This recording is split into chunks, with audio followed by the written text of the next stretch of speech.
د ژمي یخ موسم او د ماهیانو ګرم بازار. تاسې به له صحي کارکوونکو اورېدلي وي چې سپینه غوښه بې ضرره ده، نو ځکه خو یې د خوړلو توصیه کېږي. سپینه غوښه د ماهیانو، فیلمرغانو، مړزانو او چرګانو غوښې ته ویل کېږي. په کابل ښار کې د نورو موسمونو په نسبت په ژمي کې د ماهیانو بازار ګرم وي. ماهیان د ځمکې پر مخ یو د سالمو خوړو له ډلې څخه شمیرل کېږي. غوښه یې د پروټین یوه ښه منبع ده چې په خپل ترکیب کې ګڼ شمېر غذایي مواد لري او د انسان د بدن او اعصابو د پیاوړتیا لپاره مهم ګڼل کېږي. د کابل ښار ماهي پلورونکي وایي چې د نورو موسمونو په نسبت ژمي کې د ماهیانو پلور ښه وي او یو دوکاندار د ورځې تر 50 منو پورې ماهیان خرڅوي. د اوړي د طرف نه ژمي کې علاقمندي ډېر دی، یعنی 4 چنده 15 چنده جګ دی د خرید فروش نه لحاظ نه. خو چې واوره باراني بیا ښه ده شکر الحمدلله، او 40 منه 50 منه وځي خیر. د ماهیانو د ډیرو صحي ګټو سره سره بیا هم ځینې کسان د کمزوري اقتصاد له امله نه توانېږي چې ماهیان واخلي. خو د کابل ښار یو شمېر اوسیدونکي وایي چې د کبانو غوښه د نورو غوښو په نسبت ارزانه او صحي ده.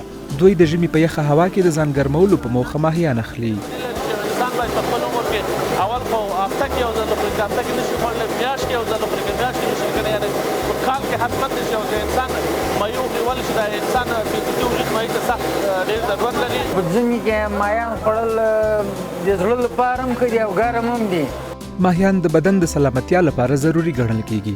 ډاکټران وایي چې ماهیان د انسان روغتیا ته ډیره ګټه رسوي او د یوې سالمې ټولنې په رامنځته کولو کې مهم رول لري.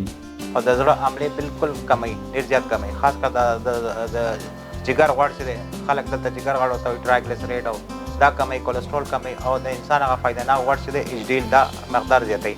نو د دې په وجه باندې د زړه حملې ډېر زیات کمیږي په انسان کې. انسان مایوسي دپاره دا ډیپریشن دا ډېر کامن بیماري ده په افغانستان کې، دې دپاره ډېر زیات فایده کوي، پوستکي دپاره فایده کوي، سترګې دپاره ډېر زیات فایده کوي، روماتیزم دا روماټایډ ارترایټس موږ ورته وایو یا آسټرایټس دې دپاره ډېر زیات فایده کوي. د افغانستان زیات اندازه ماهیان له ګاونډیو هیوادونو څخه واردېږي.